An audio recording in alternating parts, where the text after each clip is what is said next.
Microsoft के को founder Bill Gates को 16 फरवरी से लेकर 20 फरवरी तक भारत में होने वाले एआई इम्पैक्ट समिट में एक वक्ता के रूप में आमंत्रित किया गया था और बिल गेट्स के इसमें भाग लेने की पूरी संभावना थी कि वे यहाँ आकर अपने भाषण देते।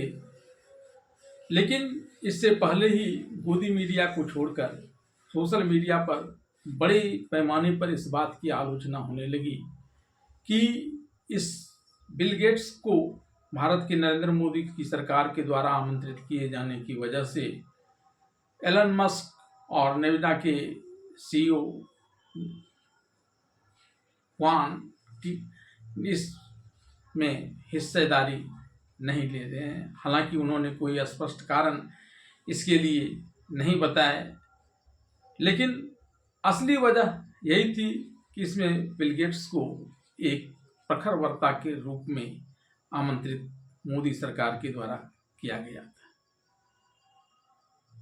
जब इस प्रकार की बातें हो रही थी तब बिल गेट्स फाउंडेशन के द्वारा उनके इस एआई समिट में भाषण देने की बात को प्रमुखता से जोर दिया जा रहा था कि वे 19 तारीख को इसमें भाषण देंगे।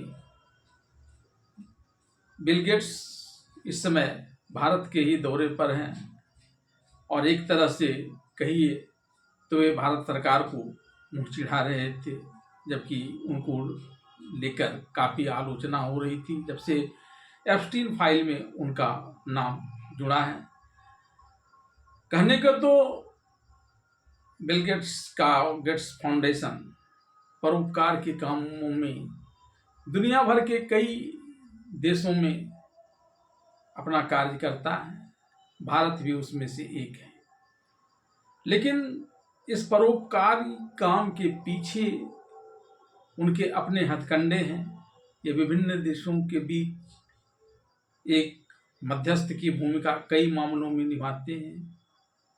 यहाँ तक कि जब कोविड जैसी महामारी पूरी दुनिया में फैली हुई थी तो उस अवसर का भी इन लोगों ने अपने लाभ के लिए उपयोग किया।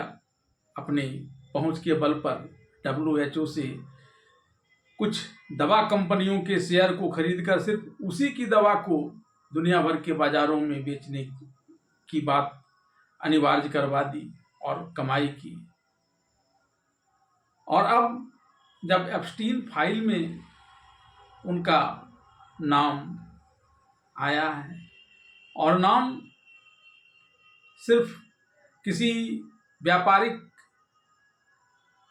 बातचीत के लिए नहीं आया है, क्योंकि ये एक व्यापारी भी हैं और एप्स्टीन भी इस प्रकार के क्रियाकलापों में एक मध्यस्थ की भूमिका निभाते थे। उस संदर्भ में ये बातें नहीं आई।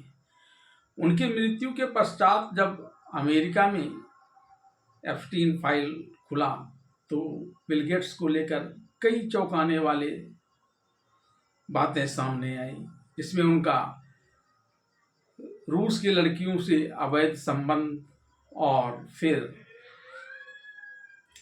यौन संक्रमण को रोकने वाली दवाइयों को मंगाने का जिक्र है। यहाँ तक कि मेलिंडा गेट्स से उस दौरान बिल गेट्स के अनबन की खबरें भी इस बात की तरफ इशारा करता है कि बिल गेट्स उसमें शामिल हो सकते हैं और एप्स्टीन फाइल में ये जो मामला निकला है वह सही हो सकता है।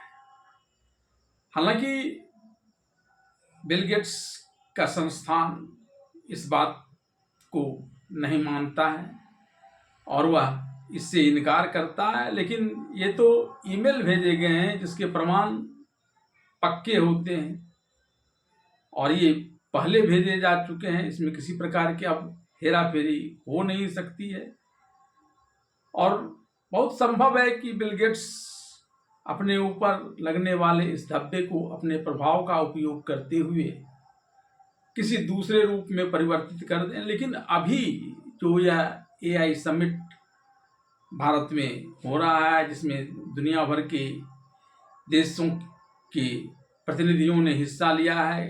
फ्रांस आदि ब्राजील आदि कई राष्ट्रों के राष्ट्राध्यक्ष आए हैं।